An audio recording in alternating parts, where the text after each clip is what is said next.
Hey, welcome to the live stream. Let's see what the market's doing today and see if there's any opportunities to get into some stocks.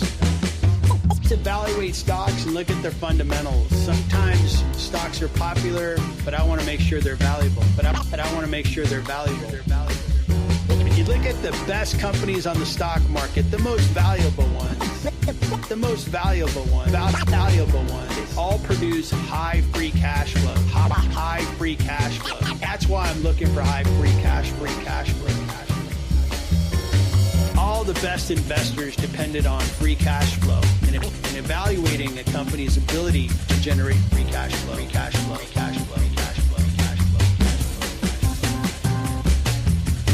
A company is not the stock price, and the stock price is not the company. They're two different things. Two different things. The big cap stocks have taken the show, but are big cap stocks gonna come back? Gonna come back? Chinese stocks are exploding. The dragon has awakened in China. It could be the best trade we've seen in a while.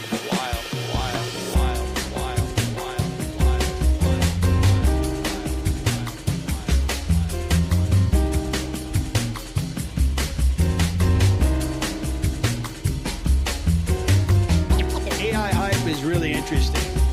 AI is going to be interesting in the future, but is it really a business today?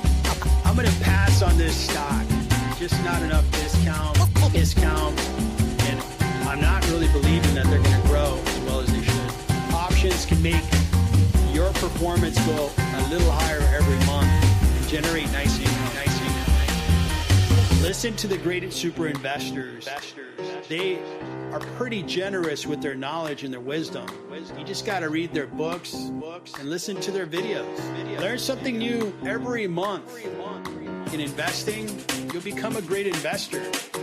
You'll build wealth. This is a buy stock. You're looking at a discounted stock, and it's unappreciated at this time. Don't forget about bonds. Bonds are a smooth, consistent way of earning a good return. And when stocks are really crashing, bonds stand up tall. Bonds stand up tall.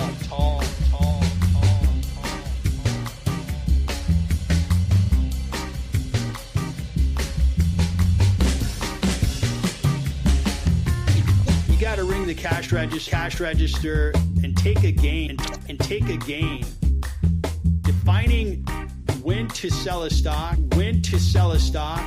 is a lot harder than determining when to buy a stock. And over time, you'll become a great investor and you will build great wealth.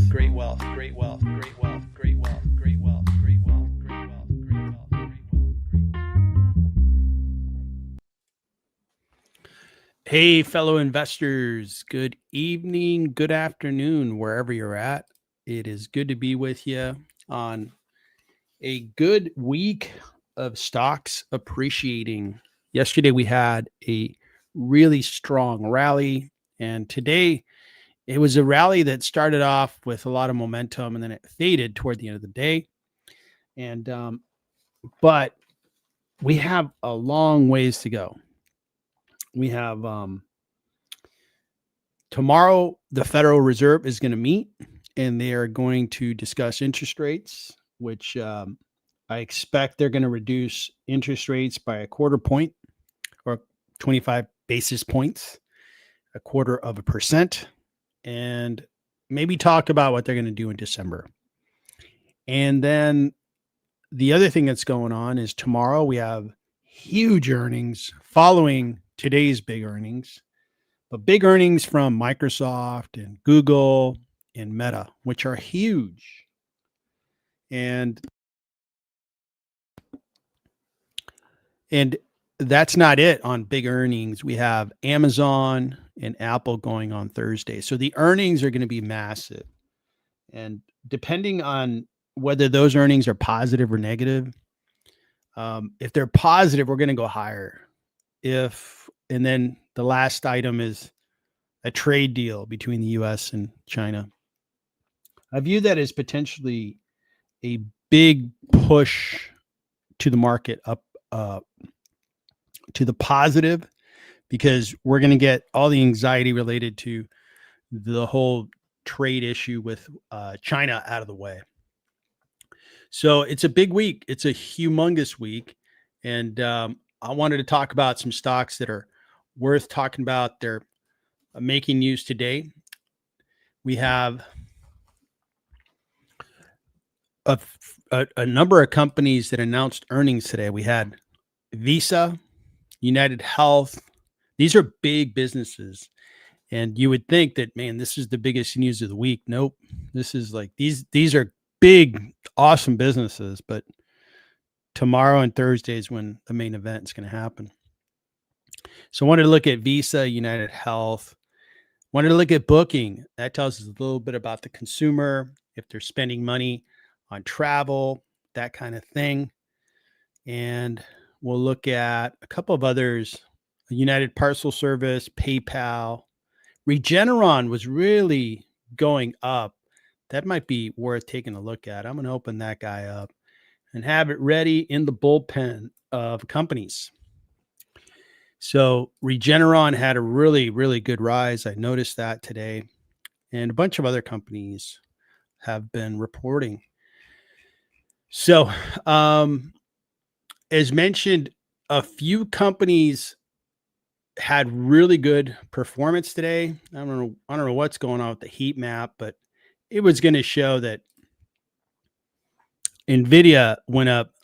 At one point, it was above 5%, and it's already the biggest market cap company on the stock market, which is incredible, man. How much higher can that company go? That is incredible.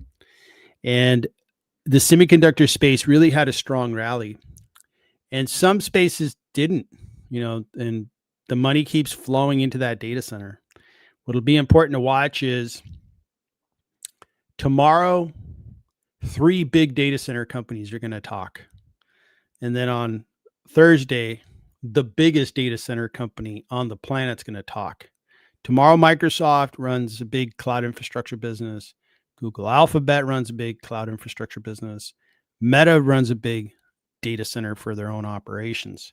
And then on Thursday, AWS, which is Amazon Web Services, that's the biggest cloud infrastructure company in the world. They're going to talk. So if they say, man, we got to spend more and more, and we're going to keep loading up on semiconductors and technology, and we're going to keep going higher when it comes to semiconductor, but we'll see what they say.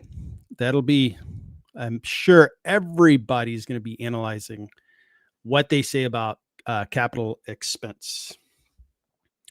So thanks for joining a little early, guys. I appreciate it. Looks like Dre, the General X. Good to see you.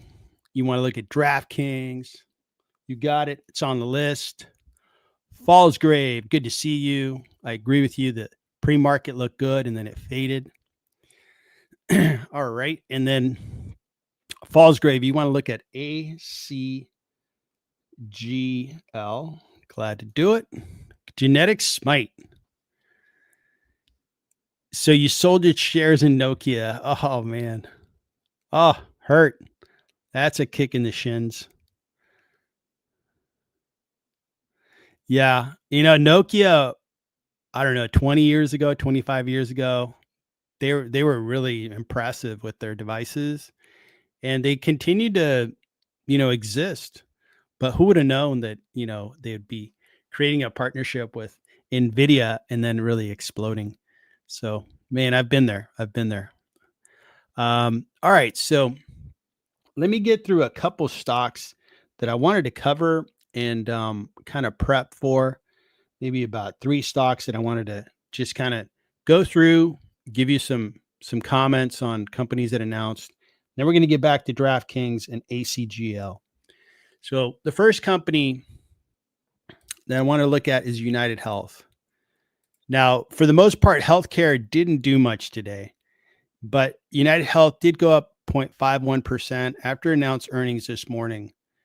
And their earnings, top line revenue grew nicely. Their expenses are under control, so their profitability is there. They raised their guidance or raised the fundamentals they plan to deliver to the street. So that looked good. And what I like seeing is this was a company that the market began to really kind of write off, just throw them away with the garbage. And I've owned United Healthcare for a long time, starting in 2014, 2012, owned it for years and then sold it. So I know the quality of business that is. I thought it was a little expensive, but for it to sell off the way it did was ridiculous. Sold off. You could have bought United Health for 237. Now it's trading at 367. Warren Buffett bought them. Michael Burry, a string of famous investors bought into United Health. So the recovery is, I think, underway. And I think this stock will get back to 600, maybe in a year or two. But I think the recovery is showing that it's on that path. Now, if we have a pullback in technology, that's good news for United Health because they're not tied to how big is the data center going to get.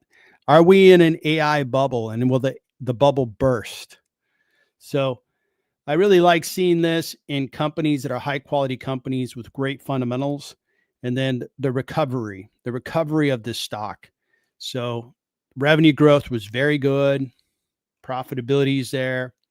And the forecast, a lot of analysts were doubting this stock, and there's still some of them that are out there saying the stock should go down to 200. But now you're seeing more analysts saying, no, it's really worth more than 600. So I really like seeing that. Overall, United Health is one of the big bets I made in 2025, along with Google, along with Reddit. I made the bet on Reddit early in 2025, but that's really worked out. Stera Labs, those bets are really paying off. And I think the one with United Health is going to pay off. This company is just going to keep growing and it's going to keep expanding profits. So I like what I'm seeing from United Health, and I am happy to be an investor of United Health. And along with United Health, another company that announced earnings was United Parcel Service, and their stock really went up. Similar story. The market just wrote this one off. And there were some good reasons why this stock was selling off so much. Amazon is doing a lot of their own deliveries. So that, in essence, takes away a market that United Parcel Service used to have. That's rational. But the amount of stock depreciation was irrational in my mind. This is a very good business with a good culture, I will add.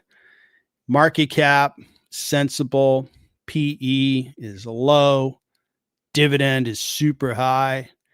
And I think this stock is just beginning to work. So I started buying UPS in September, saw it as an opportunity and began to buy into it. And I'm going to continue to buy shares in UPS. I think it's going to rise. Now, I'm not expecting maybe that they go back to $200 a share. I think that'd be a little bit of a stretch, but I think it'll get to 150. And it's not about, where the stock's been over the last 5 years. It's where I get to buy it and then where it goes from there. So if I buy it sub $100 a share, it gets to 150. I'm good to go.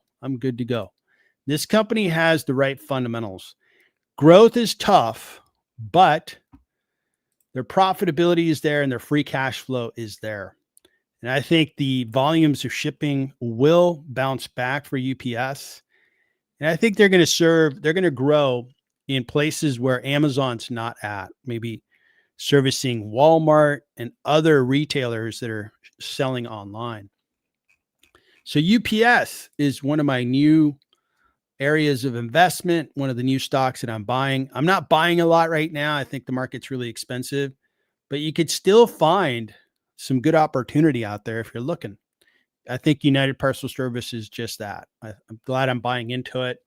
UPS is on its way back. Nicely done. Good job on that area. All right. So moving along, PayPal. This one was interesting. If you look at the 1 day, this thing shot out of a cannon on the news that they formed a partnership with OpenAI. All right, that's fine. They announced before the market opened. Then they faded. At one point, this stock was up 10, 11%, and it closed 4% higher, which is very good. Very good. And then the aftermarket, it's up 1.47. I'm glad to see it because this stock has been a dog. This is in my portfolio, and I was actually thinning down my share count because I'm like, geez, this dog is beginning to stink up the place. And over the 5 year, this looks terrible, but I thought this was going to be one of these companies, like I showed with UnitedHealth and UPS to an extent. I thought this one was going to rise a little bit better than it has for the 1 year and for the year to date, but it hasn't performed well enough. PEs look very sensible. The price targets, the analysts have show a discount. Totally get that. I agree with those discounts. I actually have higher discounts than what than what these analysts have. But it's about what does the market think of PayPal? Do they think they're a part of the future? Do they own a big part of the future? Or are they pretty much part of the past and are going to become less relevant going forward? What's going to help them is growing by 7.26%. That is good growth for PayPal. This company has had some really rough quarters, but if they have things growing, like the monetization of Venmo, potentially maybe creating a business with OpenAI, those are good things. So it was a good earnings, but I did notice that it faded. A member of this community, right, a paid member, asked me on Discord if I was beginning to buy PayPal because I had, basically told the community that I was beginning to sell off my shares of PayPal, a dollar cost average into positions and a dollar cost average out. And my response to that investor was, I'm not convinced yet. Let me give it a week. Let's see how it trades. We got a lot to go this week, a lot of news to digest, especially the big 5 companies that are coming up. And let me think about PayPal next week. It'll be something that maybe once I collect what's going on with the market, I can make a decision on whether I'm going to keep selling PayPal, hold, or buy some shares. In general, I think it's a discounted business, but the market has been selling it off. It's not one of those names that is held in very high regard by investors right now. But they had a good day. Good job, PayPal. Keep doing it. Keep performing at that level, and we will be all right. All right, let me move this guy over here. I'm going to have Visa ready to go as the next stock. But before I jump to Visa, let's get to some of these requests, starting with DraftKings. And DraftKings has been a really neat, or I should say, an area of interest for the market. And the reason for it are not good reasons. DraftKings is under threat from the prediction market companies. So we got Kalshi, which is taking a lot of bets away from the DraftKings kind of marketplace.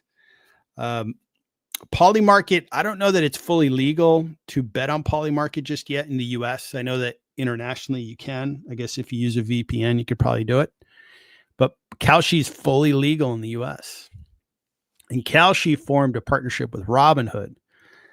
So the market's thinking, whoa, hey, is everybody going to move off of like DraftKings and competitors to DraftKings that are kind of old school gambling sites?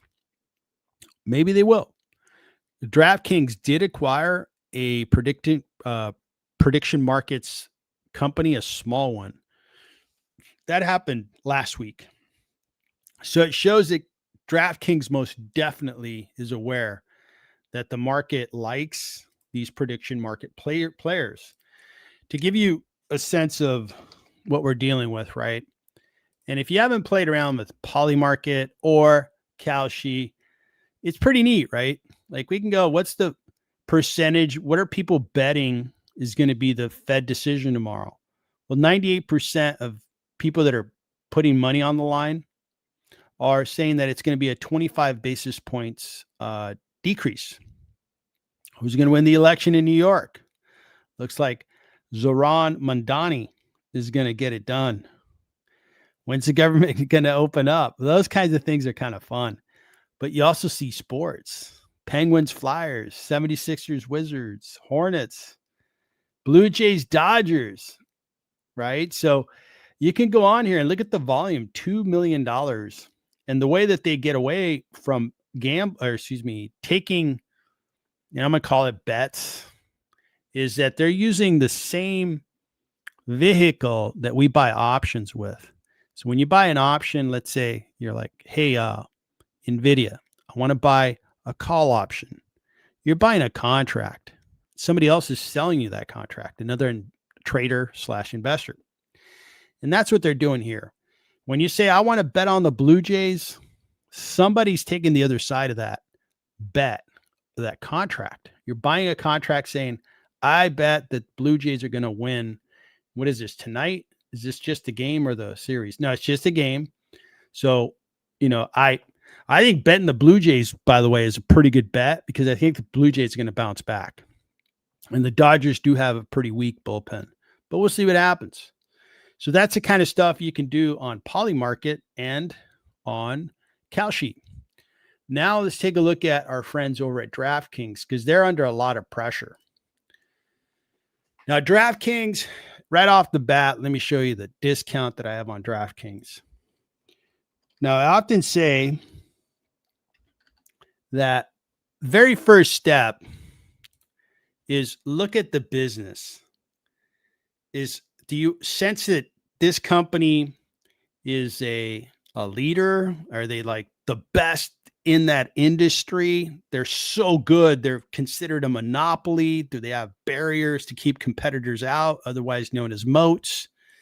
So kind of get a big picture of DraftKings. Well, I just kind of gave you some pretty good storylines that are threatening to DraftKings. If bettors are going to Kalshi and to Polymarket, they're not going to DraftKings. So that means that DraftKings is, going to lose revenue. It's going to lose potential future revenues to these other players. Now, these guys, I have a higher discount rate because of those threats. Right now, high quality business, I would put at 7.5 discount rate. But with knowing that, hey, these guys are, they're being threatened by some very popular alternatives to gambling. So I'm going to go with a 9. Even doing that, I have a discount. Another way of thinking about this is I'm going to get a higher rate of return if I invest in DraftKings. Now, if DraftKings, and when are they going to announce? November 6th. So that is next week, right around the corner. These guys have been growing. This might be an opportunity. Because if DraftKings next week comes in and says, we grew at 30, 35%, I think the market's going to be like, you know what? Polymarket and Kalshi are kind of taking a part of the market that maybe doesn't really use DraftKings and vice versa. So they can kind of operate on separate lanes and kind of flourish, on those lanes. That could definitely happen. I'm not an investor in DraftKings. I think it's an opportunity because it's a growth company. If an investor felt like these guys are going to keep growing, I don't get it. Why does the market hate these guys? Maybe it's an opportunity. Now, some things that I like about them is the revenue growth is excellent. Gross margins are getting better. That's good. And the free cash flow yield is getting better. You see how they're going from real negative numbers to positive numbers. So they're on their way to becoming more valuable. If they improve their numbers, they came in with like 30% growth on the 6th of November. I would have to think about putting some capital into DraftKings is that they're showing that, hey, the market may not believe in us, but here's our growth. And if they improve that margin number and if they improve their cash flow number, I couldn't ignore that. I'd probably start investing in DraftKings. For now, I'm not investing ahead of their earnings. It's just too many things going on. I am sure during the earnings call, they're going to ask them a lot of questions around, hey, what about these prediction markets? Are they a threat? Are they servicing a different clientele? How are you guys dealing with that? So we'll see. We'll see about that. Now, I'm not a big gambler, so I'm kind of a little bit impartial. I'm not passionate about one or the other. I'm just looking at it going, hey, I get what betting's all about. I've bet on a couple Super Bowls. I thought it was fun, but I make most of my bets on stocks. You guys that watch my streams know that. I love analyzing companies, and I have plenty of risk in my life. I don't need, if I watch the ball game tonight, the Dodgers and the Blue Jays play, I'll just be watching as an innocent bystander. No money riding on that game. But maybe I'll put a few dollars on the Blue Jays. We'll see. All right. So DraftKings, some analysts are really high on the stock thinking, hey, this stock can go to 61. And I showed you a discount. I mean, if you look at the fundamentals, this stock is discounted. It's just, is the market going to buy these? Is the market right about the struggles that DraftKings has, or is it wrong? You need to make that decision. You need to make that qualitative decision and then go for it. The worst case scenario is that the stock's worth $33 a share. I mean, the downside risk isn't really there because the stock's already sold off so much, right? When you sell off for a while and the market's not rewarding that awesome growth that you have on top line, geez, at some point, if you can prove we're here to stay and we're going to keep growing, this stock's going to fly up. So at the right time, if I see good earnings next week, B, if the stock begins to catch momentum, I'd probably jump in. But for now, I'm just going to be watching DraftKings. The growth is going to persist according to the sentiment, according to what analysts are thinking. I mean, these guys are growing really well. Come on, stock market. Give these guys a break. They are the underdog in the market. Look at these earnings per share. Eventually will be $3.58, growing tremendously, very quickly. This is looking really damn good. If they execute well in the 6th, man, this is looking great. And I'm seeing that you bought DraftKings today or you added. I hope it really pays off for you. I think if these guys deliver next week, you could definitely see a very big day for them, like up 10, 20%. Because a lot of investors are probably feeling like I am, which is if these guys are going to keep performing the way they're performing, it's a good investment. So that is DraftKings. It's not receiving a lot of love from the market, down 5.46 today, but I think has a lot of value. It's got a lot of value that is being unrecognized, but DraftKings, what do they have to do about it? They have to execute. They have to grow. They have to keep improving their fundamentals. That's their part. You keep doing that, DraftKings, I think your stock's going to work. So that is DraftKings. Let's move on to the next one, which is ACGL, Arch Capital. We've looked at Arch Capital a few times, and maybe the same investor asked about it. Fallsgrave, I think, asked about Arch Capital. Let's take a peek. These guys were down 1.42%. The 1 month down a little bit. Year to date down substantially 1 year. So let me get reacquainted with these guys. So Arch Capital, together with its subs, provides insurance, reinsurance, and mortgage insurance products in the United States, Canada, Bermuda, United Kingdom, Europe, Australia. So they're an insurance play. And I did some homework on insurance that I'm going to show you in a little bit. Let me take a look at this company. So market cap of 31 billion, really low PE. And look at this low PE. Dividend is high, almost 6%. It looks good. Analysts think it's discounted. The market has not been buying this stock up. And actually over the 5-year, it looks pretty good. But for the 1 year, market's not sure. Back here, investors were buying it.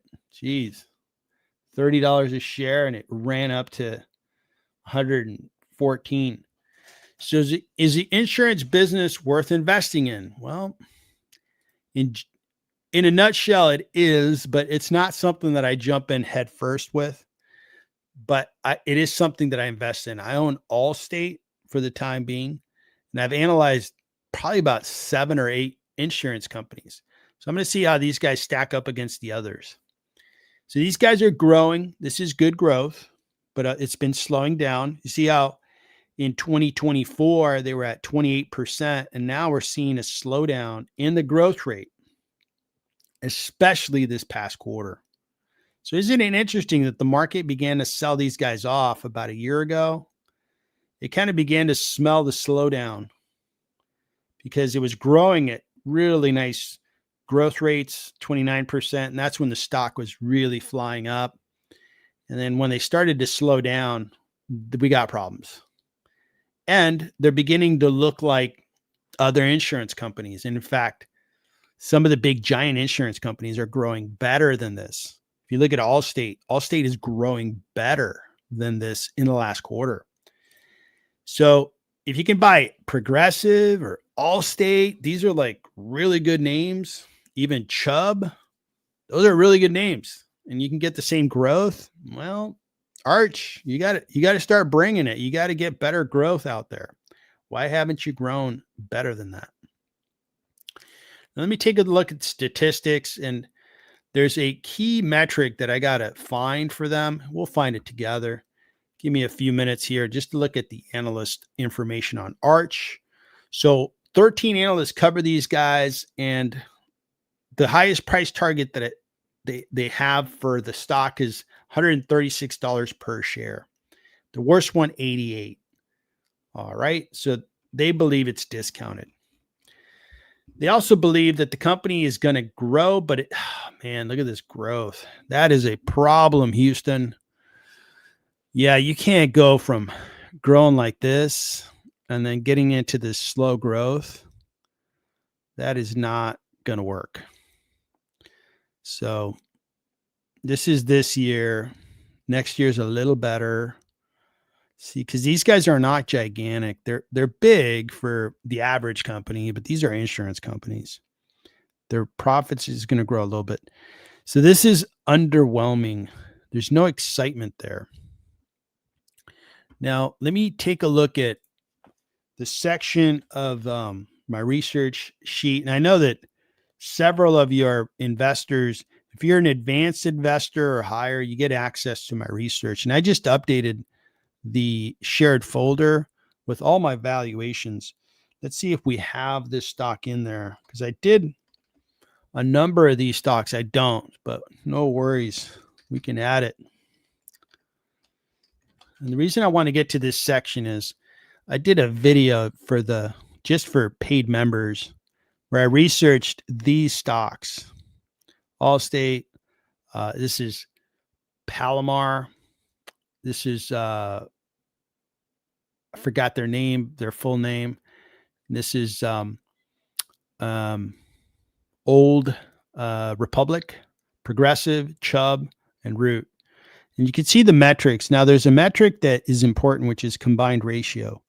This tells you of all the policies they sell, how much expenses related to paying out on those policies are you paying? You see that Progressive stock's been selling off because they're paying off 100% of their policies, right? You're not making any money. The best run company is Palomar. Allstate's paying 91 and so forth. And Allstate has a really low PE. So I'm going to start off by asking Gemini what the combined ratio is for this stock. So, and FYI, I've been using Gemini more and more because it's been delivering really good information. So ACGL stock gives me really insightful information, the right information. So this is a very good combined ratio, 79.8. That's excellent. So that's good. All right. So we can go into our analysis further and see where is this stock going to be valued. All right. I'm going to go here and I'm going to start. Let me leave it up here so it's kind of close to that schedule.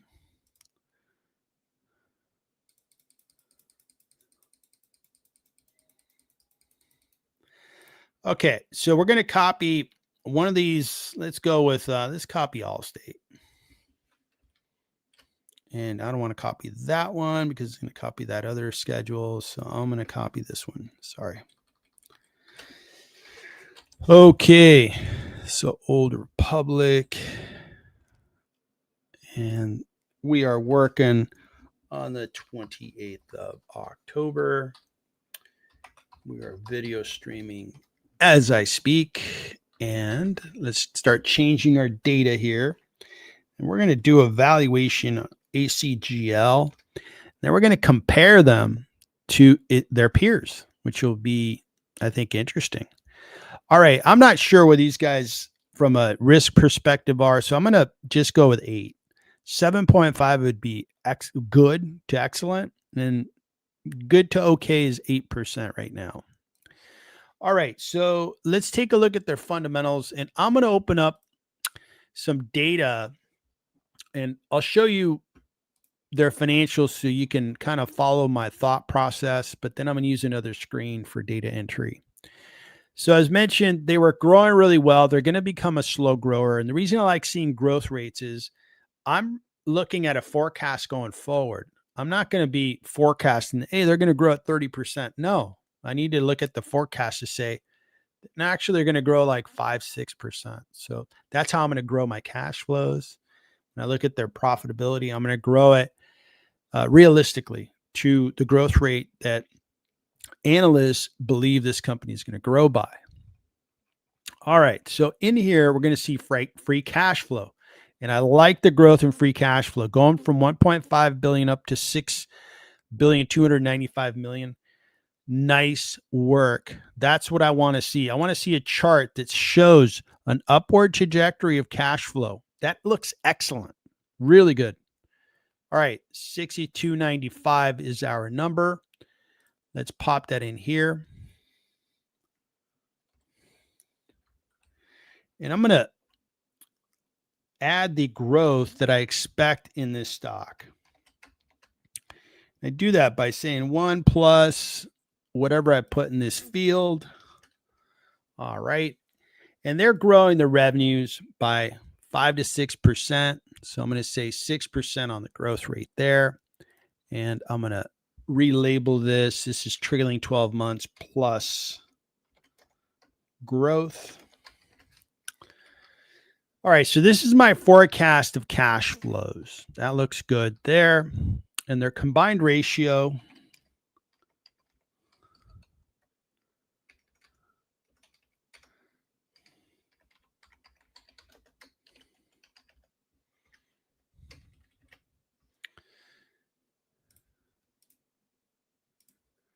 was 79.8. That was very good, by the way.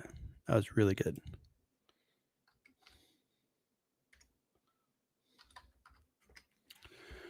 Okay, so I'm comfortable with these growth rates. Now, what kind of cash do they have on the balance sheet? It gives me a chance to take a look at how much cash and how much debt. So they have 19 billion of cash and they have 25 billion of debt. So looking at their free cash flow forecast into the future, adding cash, taking away debt, discounting all those numbers by 8%. I believe that the stock is worth $107 if I measure the value of their cash. And the stock's trading for 84. Now let's take a peek at their earnings per share. And they have a fiscal year that actually ends on September 30th. And when did these guys announce? Did they announce recently? October 27th, yesterday.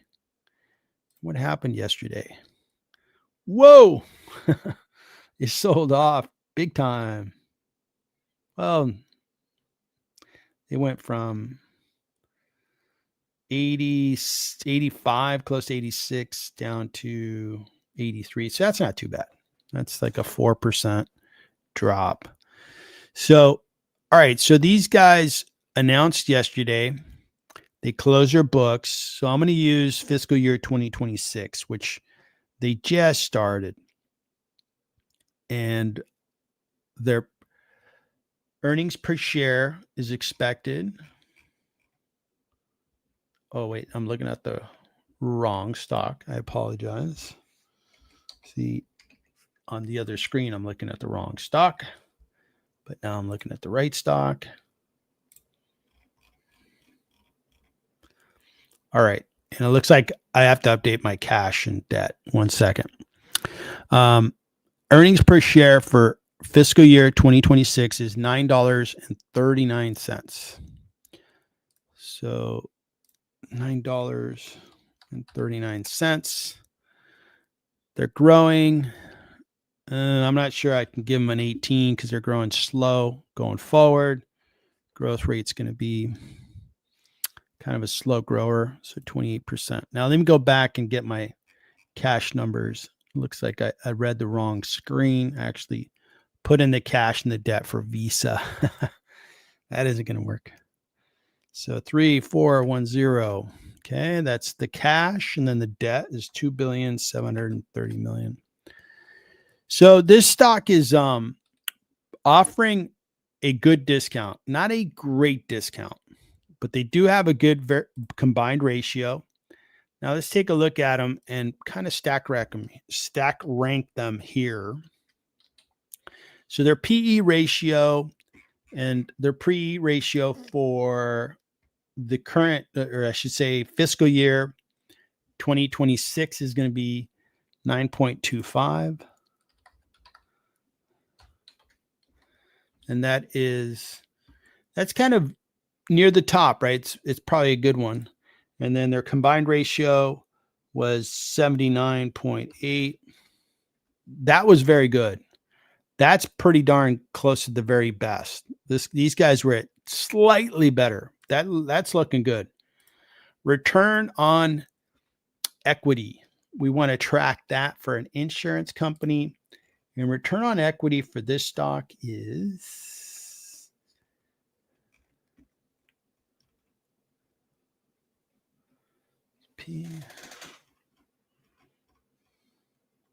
17.81.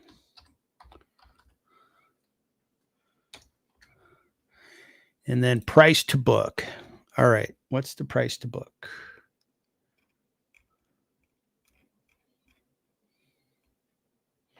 $138. That's very good. All right. So this is the second best. So that's good. This is the second best. That's good. They're kind of in the middle of the pack here.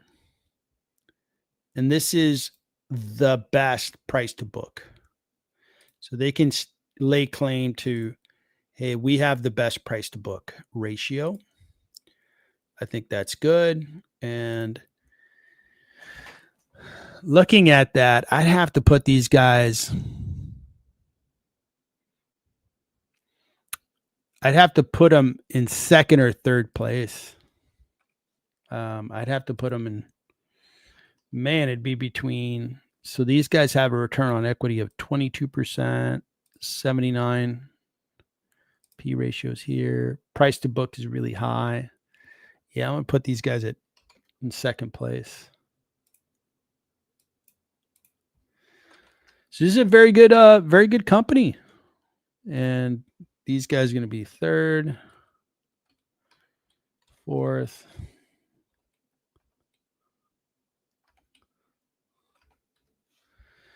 Very good company. Is insurance a good investment right now? Yes. Why? Because there's so much money going into technology that and why would it be a good investment for an investor like me is I like buying stocks when nobody wants them. It's like you're buying it under conditions that are very attractive to the investor. Nobody's paying attention. Everybody loves technology right now. Well, you can accumulate, good insurance stocks, and maybe in 2026, 2027, you outperform because you're thinking like that. You're thinking down the road. Where's the puck going to go? Not where the puck is at right now. So this stock, it looks pretty good. Allstate, I think, provides a better discount. So that's going to be a number one. Let's revisit Palomar. What are they discounted at? These guys are at 51%. Man, that's a pretty good discount. So good choices. Good choices. The market isn't all bid up on insurance, which is part of the recipe. Some of my bigger successes are when I buy when everybody hates something. Nobody is really paying attention to that space. Right now is a very good time to do your homework on insurance and potentially invest in it because you're getting very good valuations. So me, I could see an investor buying ACGL. I could see myself buying it. I like Allstate, and I think AGL looks good. ACGL, excuse me. Let me add this guy to my watch list.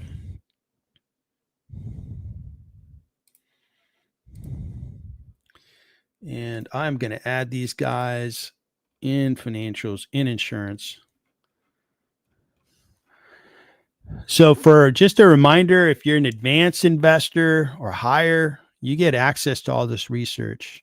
I should say all the research that you see in this sheet, and you get this directory. So that's why I'm keeping track of all these so that members of the community can look at the research 24/7. Whenever you want, you can pull it up, see what I came up with. Just one more data point as you make decisions. I never provide financial advice, but I'm sharing my research and how I think. Hopefully you find it interesting.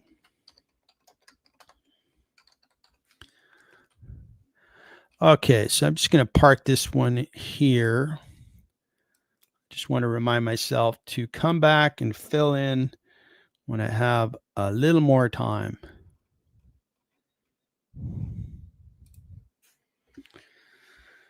All right, we covered ACGL. And I'm not sure why the heat map is not working on stock analysis, but we will move on. All right. So let's check the chat, see what's happening there. Let's see here. So you're welcome, Dre, the General X, on the analysis. And if you'd like me to take a look at stocks, it's a $5 super chat if you're not a member, or become a member. It's easy. All right. And then, cool. Thanks. I appreciate the support there, Dre. All right. Falls Grave, glad you found the analysis interesting. I'm glad we've got a good list of, insurance stocks to kind of compare, because that really does give you a good sense of, hey, which one's the best one in the lot? When you compare like companies, it gives you a good sense of, where you can find good value. So you got it. All right. So let's move on. So we are going to move on and talk about Visa. Visa is a very large company. And I think I learned a lot when I look at Visa. Now, the stock isn't doing much today. The 1 year, 23, year to date, 9.76. So it's not keeping up with the S&P. The 1 year, I think, is beating the S&P by a little. The 5 year is almost getting it done. 100% is getting it done in my book. So this one is, for a while, was really performing great. But for the last, year to date, I guess the last 10 months, it's been okay. Hasn't been a loser, but it hasn't been a real good winner. This is a big cap company, $668 billion, revenues of 38.89, and their P ratio is quite high. Now, they came in with very impressive growth, and I'll show that to you now. The growth I thought was impressive. They grew their top line revenue. Let me get to their metrics here. Top line revenue grew by 11%. Very good, because they're big. And their payment volumes went up 8%. Very good. Free cash flows came in higher than expected. Their profitability is there. When you look at Visa, they're they have a very strong moat. They provide their network. Financial companies issue out credit cards using their network, the Visa network, and then Visa collects a toll. They're collecting a toll on the usage of their network. So it's very good. Now, immediately, I don't think they have many threats. Down the road, they have substantial threats. And down the road, like 5-10 years from now, I could see these guys are potentially going to be threatened by things like, crypto payment methods. It's becoming more and more reality that crypto is going to be used. I talked about the prediction markets previously. Poly markets developed on the Ethereum network. That's a crypto network.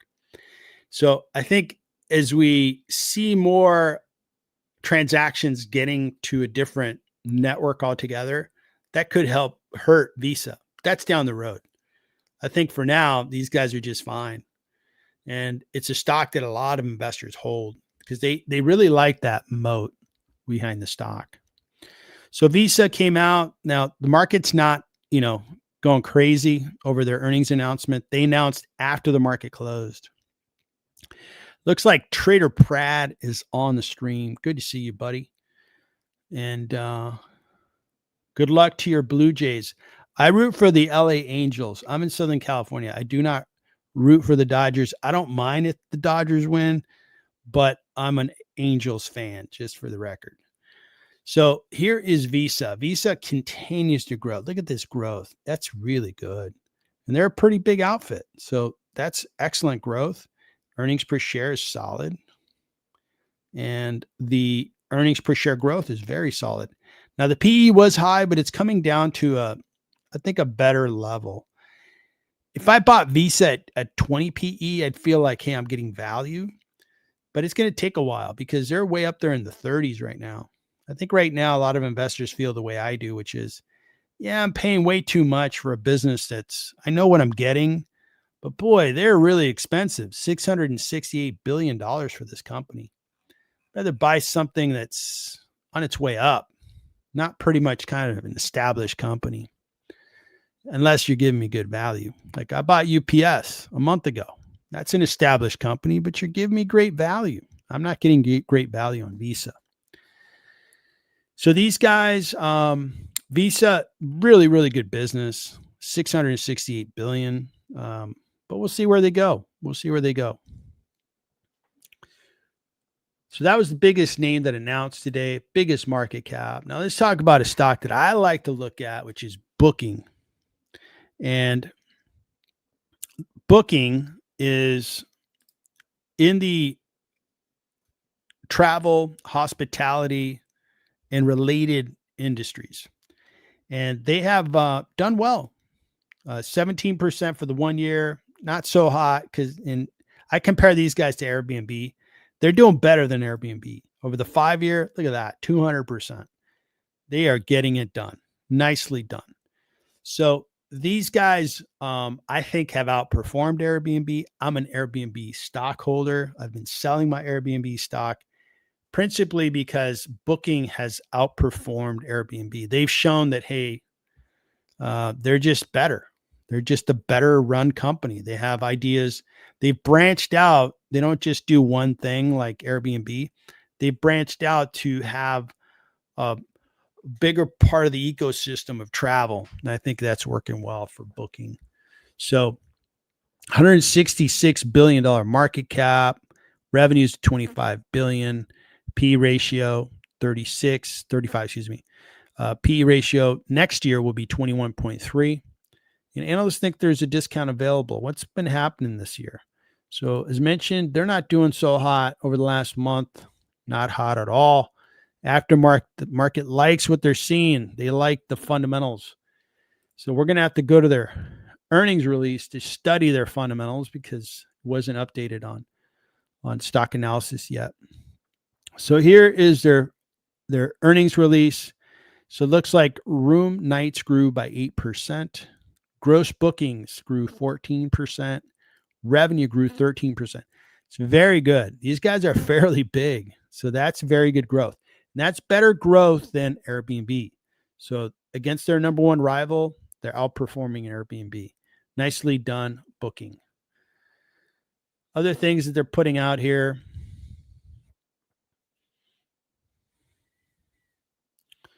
I don't know. There's just a little, I haven't studied this information. I'm reading this for the very first time with you guys. It looks impressive. I look at top line revenue. I'm also going to look at their financials just to glance at their profitability, see if it's grown, as well as their cash flows. And this is last year for the first 9 months. And you see that their net income did drop. So I think travel was booming in 23, 24. But as they operate in 25, I think the consumer is pulling back a bit. You know, they've taken a few big trips and they're like, yeah, you know, I'm not going to spend so much on travel. And some people might say, well, they're not confident about the economy. Speaking for myself, I traveled with my wife to Italy in 23, and then 24, I did something else. And then this year I traveled, but my travel, you know, I went big in 23, and not that I don't like, you know, Europe or like, I'd love to go to Japan. It's just, I can't find the time, nor am I overly interested in doing it at this time. So I think the consumer wanted to really get out and do something super fun because we were cooped up during COVID. I kind of got that out of the system, so to speak. And maybe other consumers are feeling that way. So these guys, their cash flows are getting better. Very good. And again, I do respect these guys that they're really taking they're taking the lead in this space, in this industry. And they did it the right way, which is accommodating for customers better and just outperforming everybody else, giving their consumer a better experience and overall outgrowing their competition. So booking.com looks good. Good job, guys. Booking.com grew their revenue, looking really good.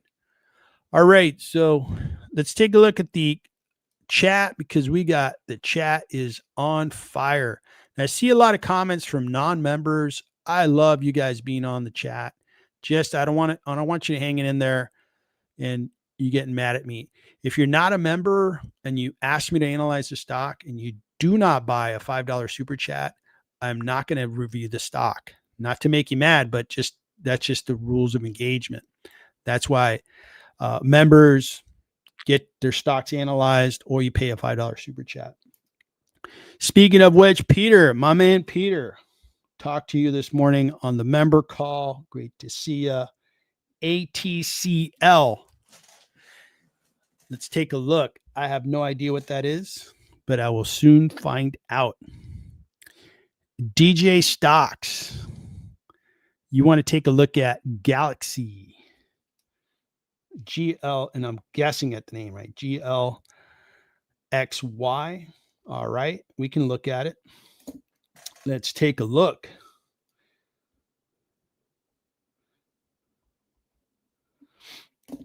All right. We're going to start with and I've got plenty of time tonight, guys. So other members or anybody else you want me to look at stocks, got plenty of time, and we can take a look at them. All right, ATCL.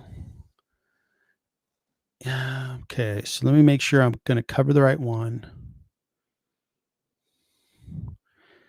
Is this the right one here, Peter? Advanced TC Limited. Please give me a chat. Let me know if I'm looking at the right company. Advanced TC Limited engages in the design, development, commercialization of mobile, wireless computing, and telecommunication devices worldwide. The company offers mobile computing devices under the Magic brand, as well as provides software and application services. The company also provides its services online. Okay. I don't know that this is the right one because this is like uninvestable. So, Peter, I'm not finding ATCL. Can you confirm what ticker you want me to look at? And I'd love to look at it, as you know. I'm going to wait for you to, let me know, and then we'll go from there. For now, I'm going to move on to GLXY, but let me just first say hello to Mike, the dividend investor guy, or Mike. Yeah, I think that's you. And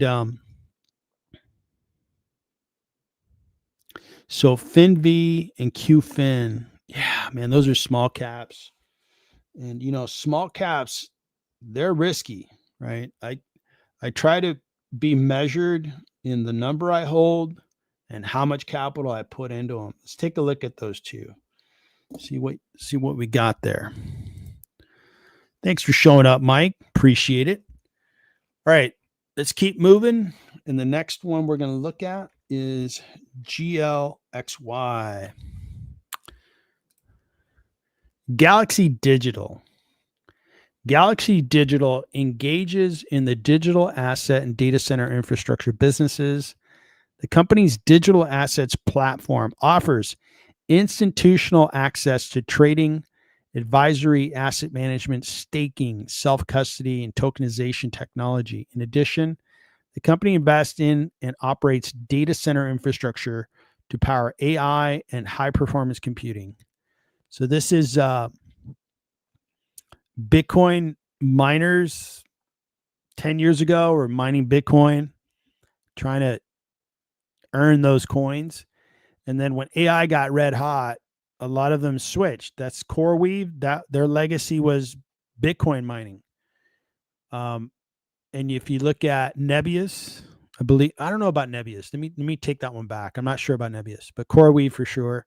And others are trying to go from, hey, we used to just mine, for cryptocurrencies, and now we want to do both because there's a lot of money in doing large language model workloads. So these guys, taking a look at the 1 year, 58.68%. That's very good. 5 year. Oh, did these guys IPO recently? I guess so. They IPO'd May 16th, huh? So, wow, that was a good IPO date because that was after the whole March, April stock market sell-off. And they're doing okay. All right. Now, just so that you know, I don't like buying IPOs. They tend to go up and come down, or start high and then come down. And I would say if you looked at 100 IPOs, watched them for 2 years, 80 to 90% of them are just big losers in the first 2 years. So I'd rather just wait for this thing to settle down, get more earnings to come out, and then I have more information to work with. Okay, so these guys here, $14.56 billion market cap, $23.73 billion of revenue. And they are profitable. They have a PE ratio, strong buy with a 20% discount. Okay. All right, so these guys, man, look at these financials. So, like, looking at it going, wait, they didn't have any revenue here?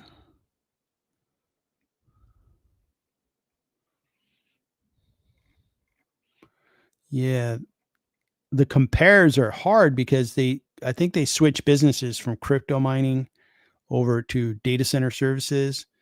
So, or are they pre-revenue? Well, let's find out. Let's find out what they are.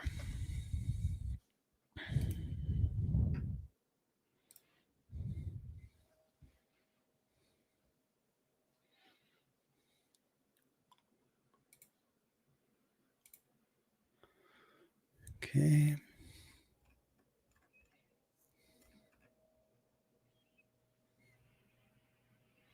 So they issued out some debt. That's what a lot of these data centers are having to do. We have lower interest rates coming, which is going to help them. But overall, debt is bad. Okay. Debt is really bad, really risky. Okay. So they made 505 million in the third quarter of 2025. They did have earnings per share. Okay.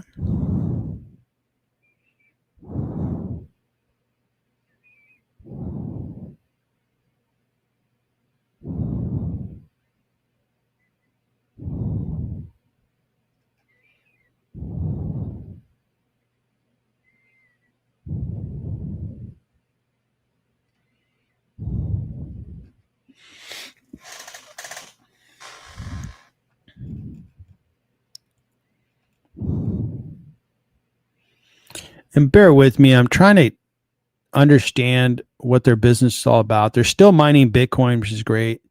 They're doing some high performance workloads for AI, which is a good idea. Very good idea. And this, I think, is going really well. It looks like they're building out a data center. Let's get down to their financials. All right, assets. They have some digital assets and some cash here. Roughly $5 billion is in thousands. So this is 1,000 million billion. Okay, so this is 5 billion. Okay. Let's take a look at their debt. So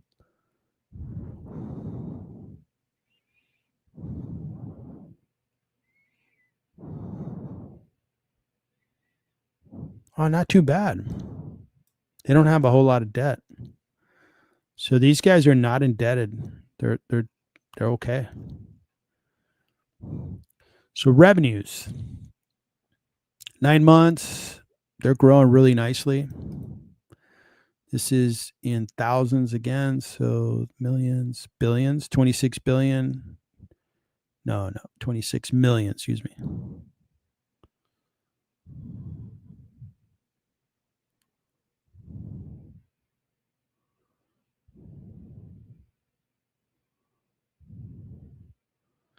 These are good numbers. They have very good revenue growth. And am I dealing with US currency?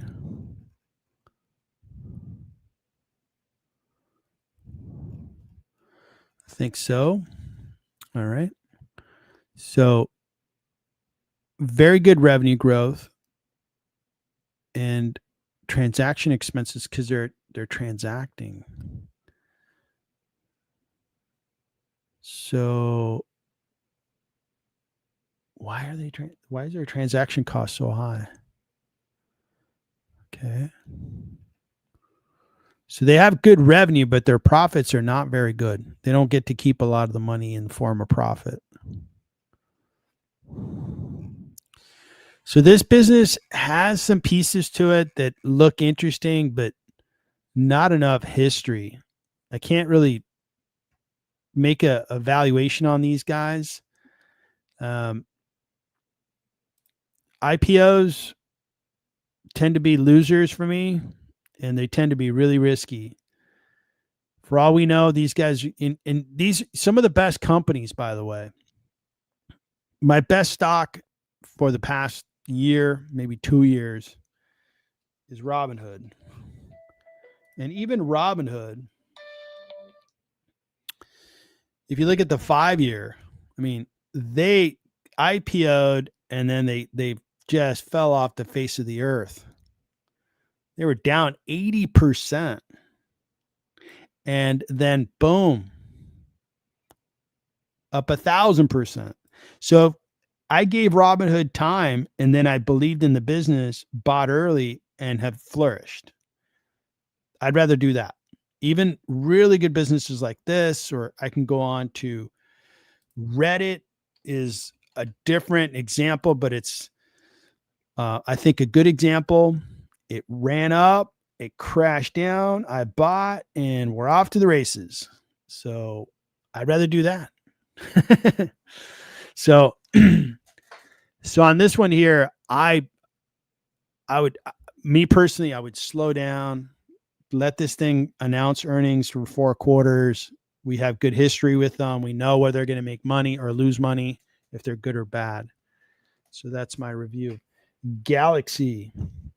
All right. So looks like Peter wanted to look at ATLC.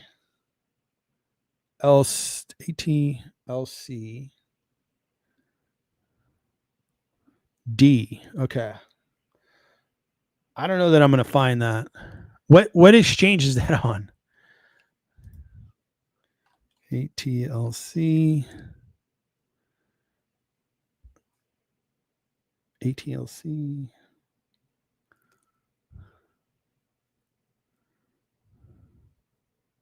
Okay.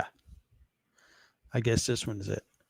All right. So let me kind of hold that one a little bit. So we're going to go through ATLC. Then we're going to look at FINV, Qfin, and then we're going to look at ACFN.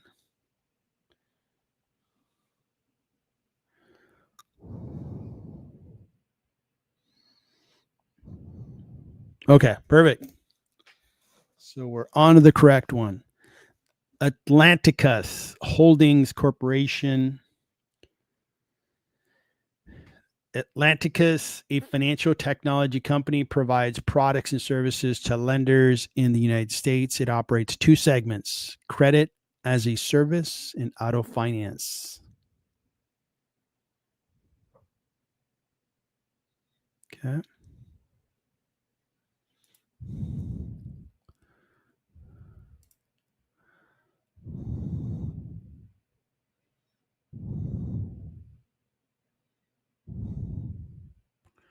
So consumer finance.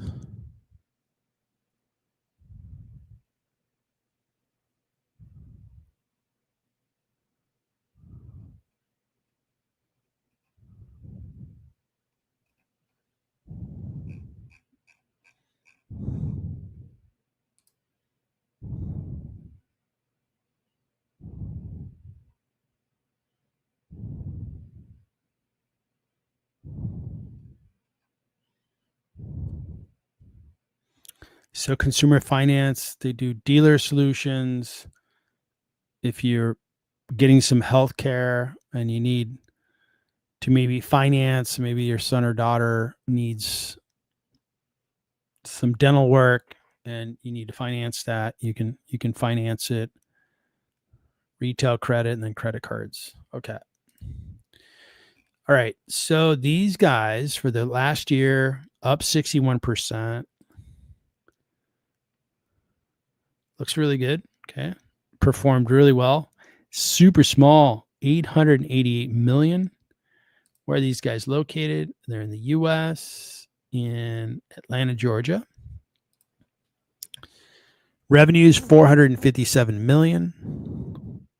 P/E ratio of 10.32. Forward PE of 8.48. And analysts believe it's discounted. So the year to date, the stock has slowed down. And what's interesting is, as we have found out that actually we've known that interest rates are going to fall. So I can understand some of these finance companies, their stock prices are falling because their net interest margin is going to get smaller. The amount of revenue they're going to collect because interest rates are falling. So it's putting pressure on some of these finance companies. I'm not quite sure these guys are going to be hurt or they're going to be helped by lower interest rates. But I would think that they're going to be helped because consumer finance, people will use their credit more if they're like, oh, great, man, I only have to pay 5.9% versus 15. I'm going to go out and spend. So their performance has been good. They're really small. PE looks really good. So they found a way to grow. They're probably growing by adding products, credit cards, and so forth. A couple of years ago, they had trouble in 22. And the reason I want to point this out, in 22, 23, we had rising interest rates, and they rose really fast. And that hurt them. In 21 and 22, we had interest rates dropping fast. So that might be the situation they find themselves in. As interest rates drop, they're going to benefit from it. Okay. Revenue looks good. Revenue growth looks good. So let me look at their financials to see, should they be treated like a bank or should they be treated like a financial services company that's transaction based?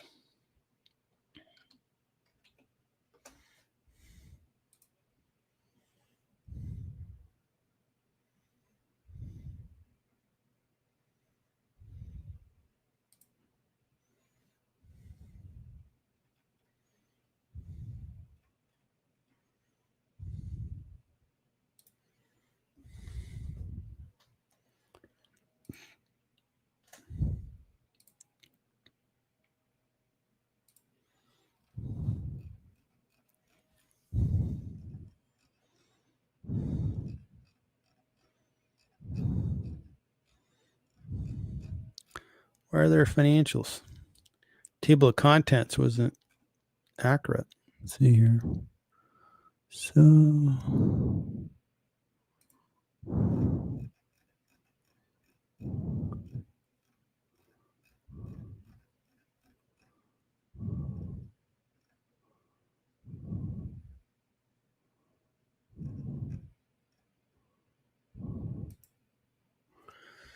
all right, so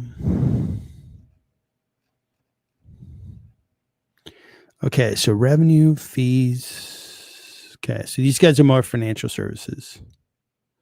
I'm not seeing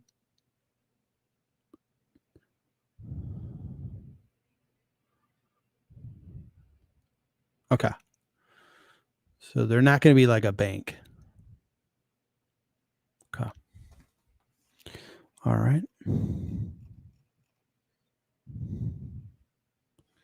So the cash flow into 24 full year.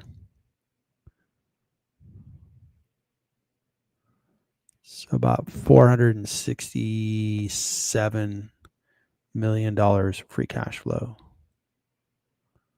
Okay.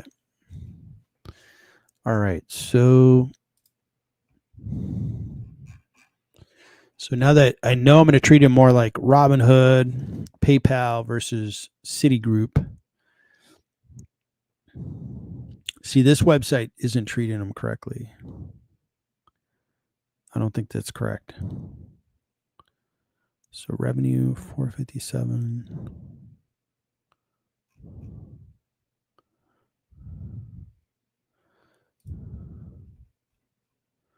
So operating cash flow 499, capex 6. I think is this millions or thousands? Millions. So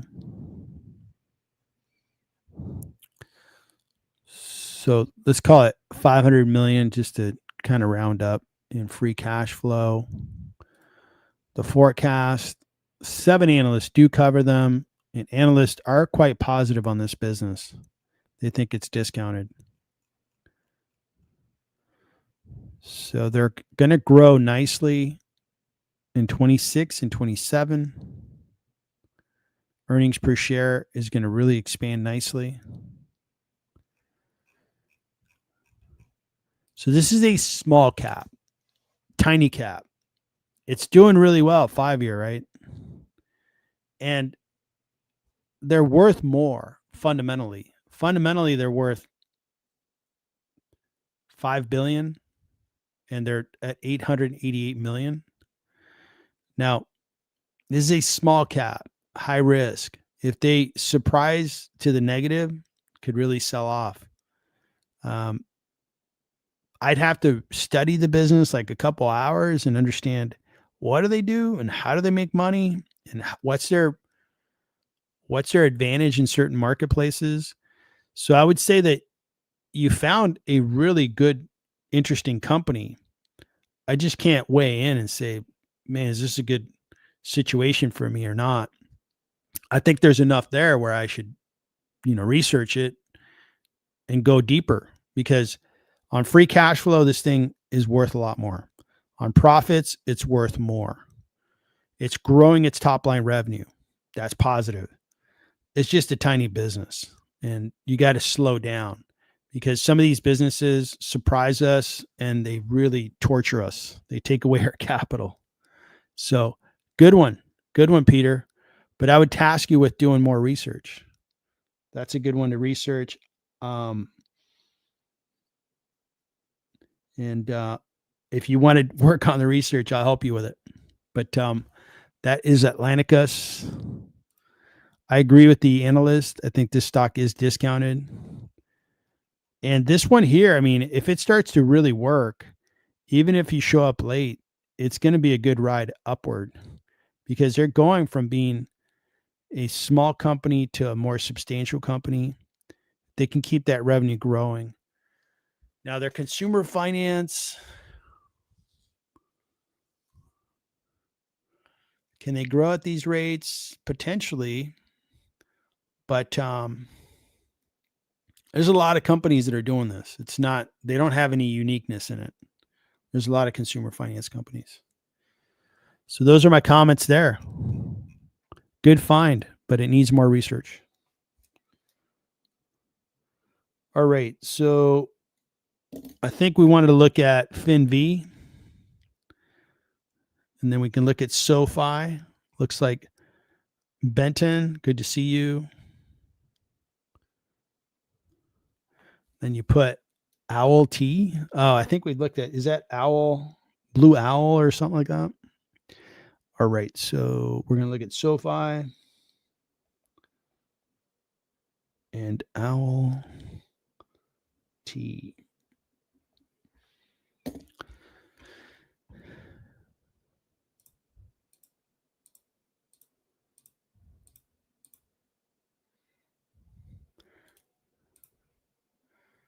Okay, so FinV. So this is an investment holding company, operates online consumer finance industry in China, Indonesia, internationally. Online consumer finance. So it's similar to the company we just looked at. It's just they're predominantly in China. And this business market cap 1.5 billion, P ratio of 4. Oh man, it's super low. Dividend 4.8%. Highly discounted. Now, why is it selling off so badly? Jeez. I mean, look at these PEs. Let's take a look at their financials. Now, the growth rate concerned me with these guys. Why are you not growing faster? You're not that big. This is in the Chinese currency. So this ends up being a really small number. So this was concerning quarterly. They are picking up the growth rate. That looks really good. If they keep growing that number, man, this is going to look good. But the stock's just been depleted. It was working for a while, and then it just came down. Year to date, it's down.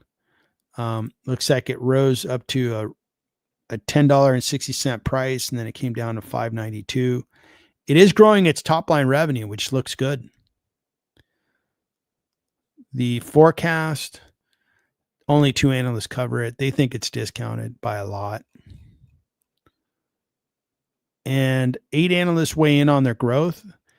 Now, this growth is not overly exciting. And the numbers that I'm seeing coming out of China is their economy is doing really well. It's doing well. So I think they could overachieve on that number. I think they can do better than that number. If the economy and the consumer is spending more in China.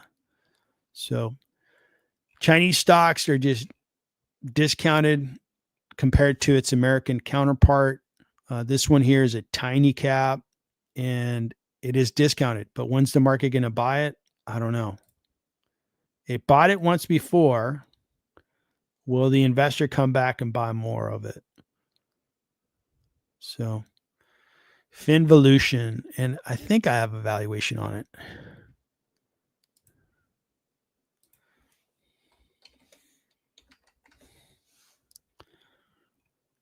Yeah, really highly discounted. Just the numbers look good. The numbers are more valuable. It's just the market's not buying this stock. So, and I think along the same lines is Qfin.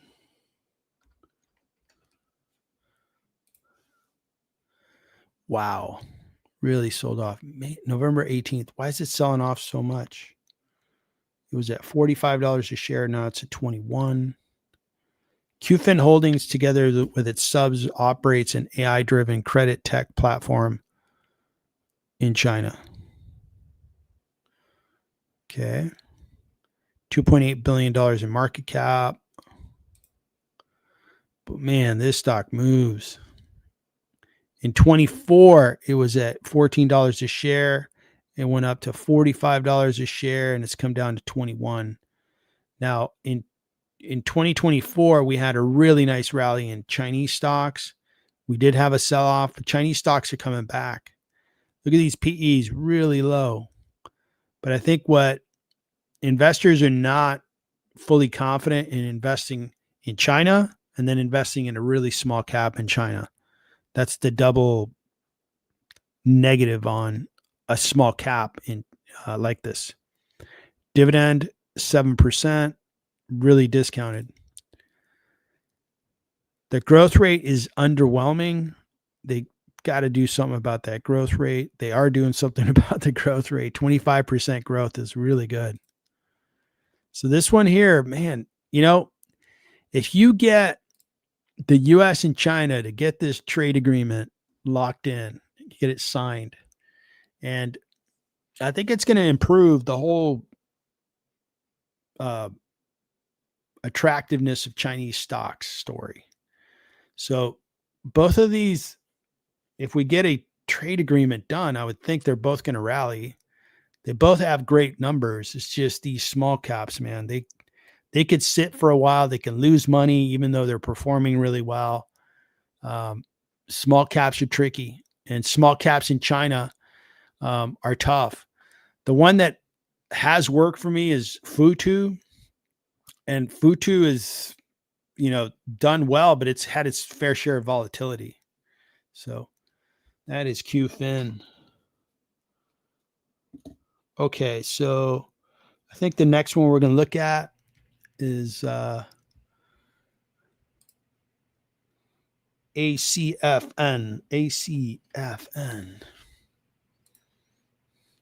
Acorn Energy. This looks interesting. Through its subsidiary, develops markets wireless remote monitoring control systems in the United States internationally. It operates two segments.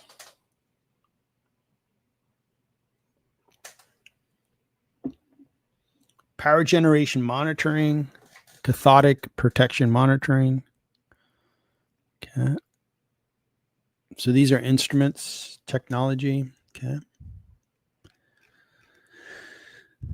$62 million market cap. Super tiny. Revenue, $13.2 million. They're not making any money. No analysts cover it. It's really small. They just IPO'd. Yep. They IPO'd July 24th.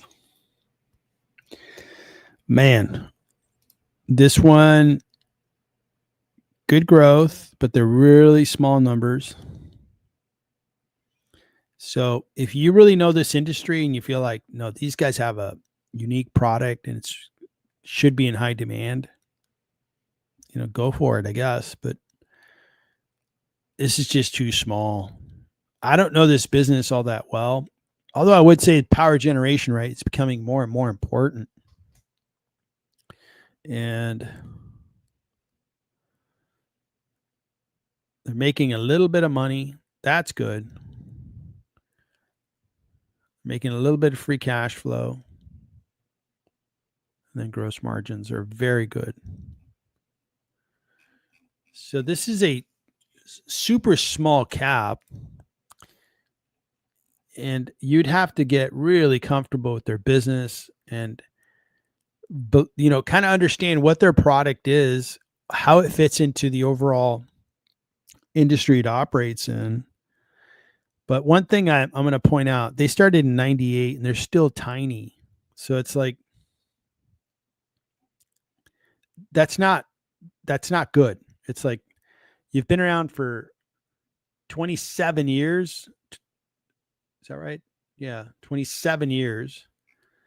And this is what you have to show for it. To me, that's a problem. Why didn't the market buy your product sooner? Why did it take so long? So I'd be out. I don't know the industry. It's taken way too long. Maybe now it's getting some attention because they do power generation monitoring. But if you study it and you really believe in it, the fundamentals look okay. Interesting one. This might be the smallest cap I've looked at in a long time. I did invest in a super small cap, PenL, and it was 40 million in market cap when I started investing in it. Got up to 600 million. That was fun. So if you believe really strongly about this one, believe in their product, maybe it's something you could do more research on. SoFi. So SoFi had, I think, a good day, right? 5.53. Their earnings were good. They continue to grow. Very good. And I think they've done really well for their investors. Their growth is really good. Their stock appreciation is excellent. 188%. Excellent. So this has gotten it done for investors. Now, if you're an original, back to IPOs, right? You don't want to do this. You don't want to buy here and then end up here. You want to buy here and end up here. So that's the IPO story. SoFi is, the right investment for somebody who believes in their space. I think these guys are operating in a space. I prefer to invest in others like Robinhood. I guess if I would have taken my PayPal capital and put it into SoFi, I would be better off for sure.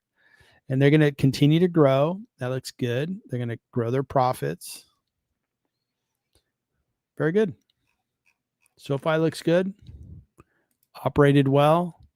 I think as we have lower interest rates, maybe more financing going on, they can refinance more student loans and everything else that these consumers want done. They can help consumers with that. All right. Next one is OWLT. Owlet. Owlet provides digital parenting solutions in the U.S., United Kingdom, and internationally. The company offers digital parenting platform that provides real-time data and insights to parents. It also provides SOC monitors. Oh, yeah. Okay. Got it.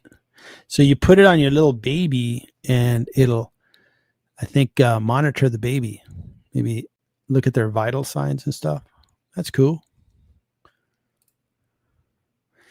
And speaking from experience, right? Do you want to provide your child, the best, right? Or I should say, you want to provide a good home to them, keep them safe and all that good stuff. And this seems like a pretty good product. Good product. All right. Let's see how their product is doing in the market. So this company, is it a newer company? Wow, look at that. Stay away from IPOs. You might buy at 144 and then be sitting on a stock that's worth $10. It's better to buy it low and watch it go up. The year to date looks good. 1 year looks good. Looks like the company needed a couple years to kind of get their business sorted out. This is a small cap with revenues of 89.77 million. And they are growing nicely, 36.78 on the trailing 12 months. Looks like they hit a rough patch here. Got it together, and now they're growing. That looks good. Free cash flow, no free cash flow, but it's getting better. They're burning less of it. Gross margins look okay, and they're expanding. And they don't make any money yet. They're just losing money. So no analysts cover it. Make sure they don't have any debt. No, they have a little more cash than debt. So not enough there for me to jump in. I think it's a neat product, but you can see that the market can get carried away on products like this. Like this stock was really priced way too high, and it really tortured investors that got in early. So stay away from IPOs. I think if we look at 100 stocks that IPO, you'll see that this is kind of a typical chart that we'll find. Interesting. If they were making some money and some cash flow, we can value it, but they don't. So we can't really value the stock. So you'd have to fly by the seat of your pants and just, speculate and see where you think it's going to end up. But really neat business. Thanks for bringing it up. All right. So let me try to catch up here. So great to see you, Mike. So there's Owlet, NBIS.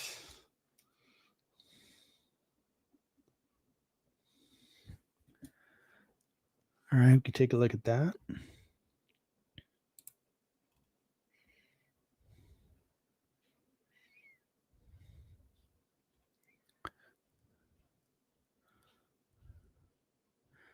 All right, and then we've got Benton. You're looking at Poet. I think we saw that one a couple months ago. Take a peek at it.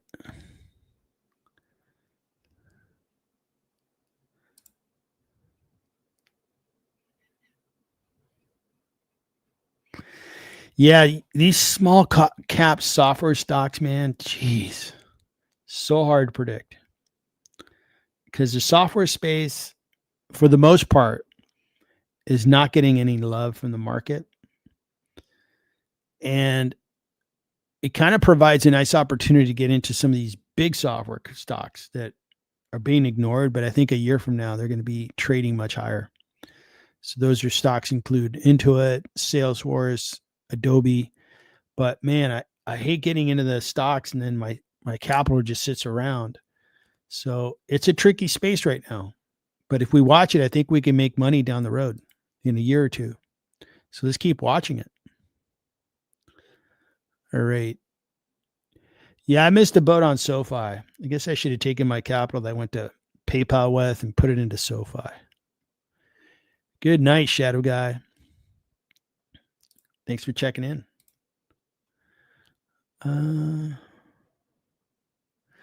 Yeah, man. IPOs, it's treacherous.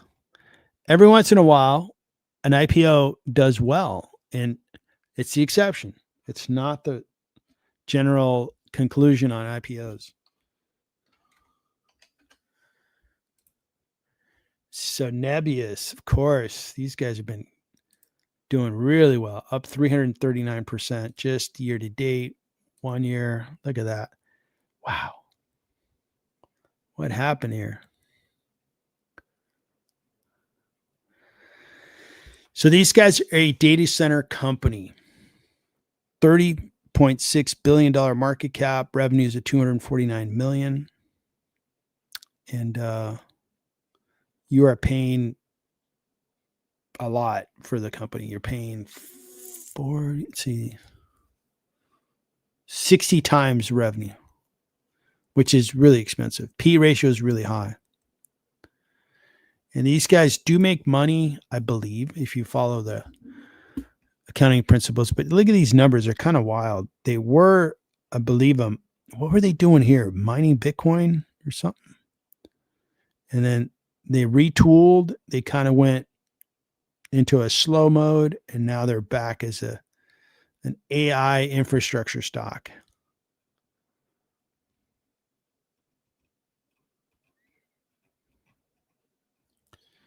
So they burn a lot of cash because that technology costs a lot of money. And they do have some margins, but you see the margins are all over the place. They were doing something else, they retooled, and then they came back. So, but investors are not getting nervous about, all right, you should say the investors that bought Nebius are buying with the story that AI needs more compute. Got it. I'm just looking at these numbers going, whoa, what if these guys don't make it? What if they go bankrupt in 2 years? That's going to be really ugly. Not saying they're going to. It's just these are really bad negative numbers. Okay. And they don't cash flow. They burn a lot of cash. How much debt are they carrying? Not bad. They have more cash than debt. So we'll see how this plays out. I think as we get through this week, we're going to have 4 huge data center companies announce: Microsoft, Google, Meta, AWS, Amazon. And if all those guys are like, hey, we got our, pedal to the metal, we're going to be in this mode for 3 years, Nebius is going to go higher. If those data centers are saying, well, yeah, we built things out and we're going to start slowing the build out, or that we're not going to need more capacity beyond what we built, Nebius and the whole space is going to begin to lose some of its momentum. And this thing certainly has had terrific momentum. But as soon as you have a scare, boy, this thing, drops really fast. We'll see. This week is going to be really incredible. I think starting tomorrow afternoon, we're going to begin to see the reveal from these 3 big companies as they talk about their data center investments. I think that'll tell us a lot about the market. For now, if you're a Nebius investor, which I know there's at least one in our community, congratulations. The money you made is tremendous. Congrats. Right, let's move over to Poet. Poet Technologies. Together with its subs, designs, develops, manufactures, sells semiconductor products and services for commercial applications in the United States, Canada, Singapore, China. So they offer photonic integrated packaging solutions. Okay. Up 84% in 1 year. They've kind of had a rough 5-year chart, only up 18% year to date. Okay. 737 million revenue, 467 with semiconductor. The use case of your technology is going to dictate where you're going. Now, of course, everybody puts AI in their description, right? Oh, we want to be AI. Well, let's take a look at what your product actually does. Where is it installed, right? So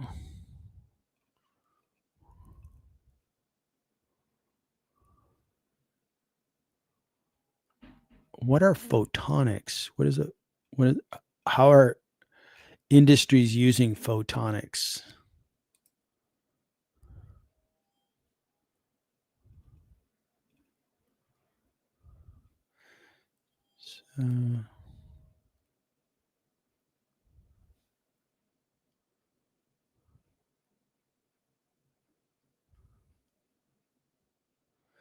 So this is machine-to-machine communication.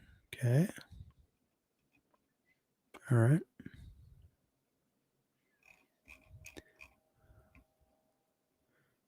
So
this looks interesting. So their use case is for machine-to-machine communication, which is good. Okay. Got it. Let's see if they're selling their product and growing. Wow, they're tiny. Man, this is like, they have ideas, but they haven't even sold $1 million of their ideas per year. So this is really risky, because if the market goes, yeah, we get what you're trying to do, but we have an alternative, then you're done, because your product never made it. This has been kind of a development company for a long time. Yeah, too risky, not enough there. Good luck. And last statistic to look at is how much cash do they have in their balance sheet? They're going to need it. They have a fair amount of cash. That looks good. We'll see if they make it, or if some other company takes the technical use case and says, oh, we can do that. That might be somebody, a bigger semiconductor company. But these guys, too small, way too small.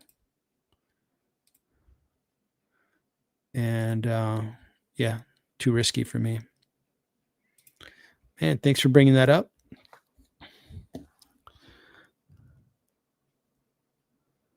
Yeah, I agree that it holds patents. It's very early, super early. I mean, if you're right on it, it's a windfall. It's a successful investment, but man, it is risky, because again, right now, for all you know, there's another company that's ahead of them and it's going to take the market. So I would not be in this one. Call me Mr. Risky. All right, Mr. Risky on the stream. Good luck. You can become a legend. All right, let's take a look at one more. I wanted to look at Regeneron. Was up 11.82%, $67.86 billion market cap company. And this is a healthcare stock, which is rare to see a stock really flourish. They announced earnings before the market opened. Year to date, this has really been punished, but is it on its way up? Look at that. Well, let's take a look. P/E ratio looks really rational. Price targets discounted. Growth is not exciting. Wow. No. Why were the investors so crazy about it? There's no growth. I mean, it's sold off big time. Maybe investors are like, oh, okay, they're going to start growing a little bit. We thought they were going to really contract, but the financials don't look good. Cash flow is kind of plateaued. These guys are worth high end 20 billion, and they're priced at 67.86 billion. 21 analysts cover them. Some analysts are worried about the stock. Some analysts think it could really flourish. Let's look at their growth. So this year they're supposed to be flat, and then they're going to start growing. I guess maybe some of their drugs are going to get commercialized and they're going to start to grow. That looks good. Looks like today was a good step in the right direction. This may work. Be a good watch stock. They had a very good day. Congratulations, Regeneron. All right, we got a request. KSPI.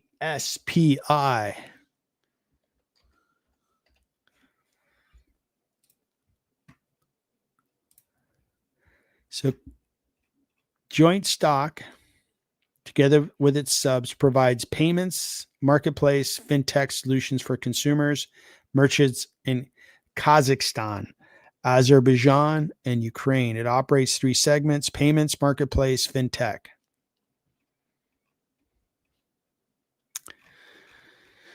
All right, so operating out of country, so it's a little more risky. This is US dollars, okay.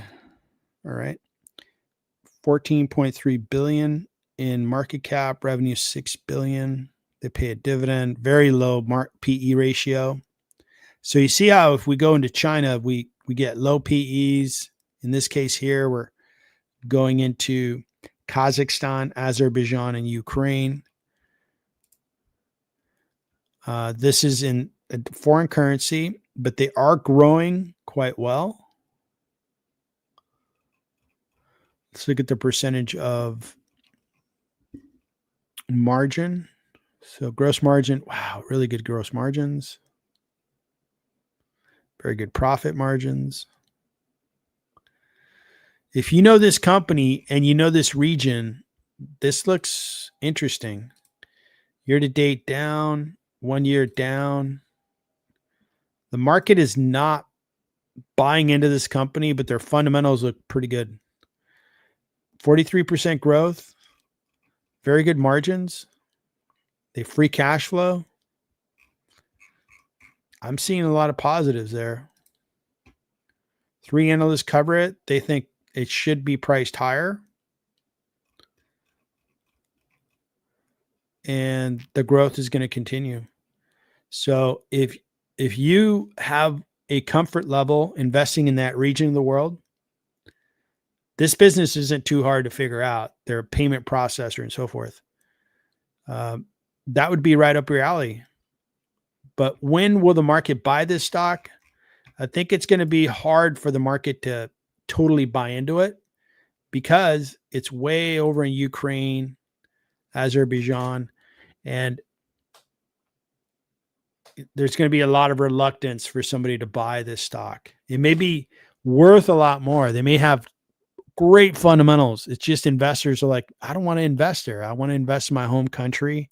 I want to invest in the US. I want to invest in something that totally makes sense to me, operating in a region that I am very familiar with.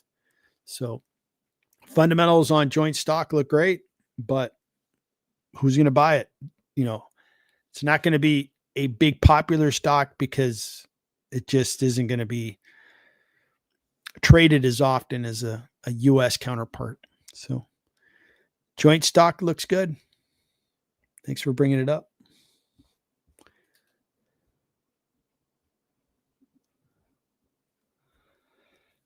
All right. So this week, just to let you know, we're going to be streaming tomorrow afternoon for the Go Live party, earnings watch party for Microsoft and for Meta and Google Alphabet starting at 1 p.m. So we'll just start looking at the stocks. They're going to come at us quite quickly. but we'll just look at them as quickly as we can, inform our observations, do our research, see what's announced, see what's positive, negative, see how the stocks trade. It's going to be really interesting. I encourage you to attend if you can. If you attended this afternoon, it would just be a little earlier. I think I started streaming at 3:15, 3:30 Pacific. And tomorrow, we're going to start a little earlier, around 1. So make it if you can. It'd be great to have you. And then Thursday, same routine, except we're going to look at Apple and Amazon and do the same. Like, let's take a look at their financials, what they announced. Does that have a broader impact? I think these companies have a broader influence on the market. So this week is huge. Okay. So next 2 live streams should be really interesting. Hopefully you can make it. If you're not a member already, consider being a member. I think you can get a lot out of it. For $10 a month, you can come on live streams, put up a stock. I'll take a look at it. Advanced members, they get more perks. Like, you're seeing my research on stocks. I save that research. I provide it in a share folder. I also provide my tools that I use, and you get invited to a Discord. So we communicate on the Discord channel. I produce videos for members only at different levels. I probably create a lot more videos for advanced and super investors, but I also create videos that value investors would watch. And then I release them to everybody else, to the general, just YouTube user, a month and a half, 2 months later. So if you want to see the videos real time, for example, I looked at UPS a month and a half ago. I looked at a long list of stocks. And if you wanted to get the research earlier, this is how you can get your hands on it. So consider being a member. And that is it, folks. Great stream. Thanks so much for attending. Everybody have a good night. Hopefully you're making a lot of money this week. And I think the market can go way higher this week. I've got my fingers crossed that that's going to happen. It'll be fun to watch. Have a great night, everyone. Take care.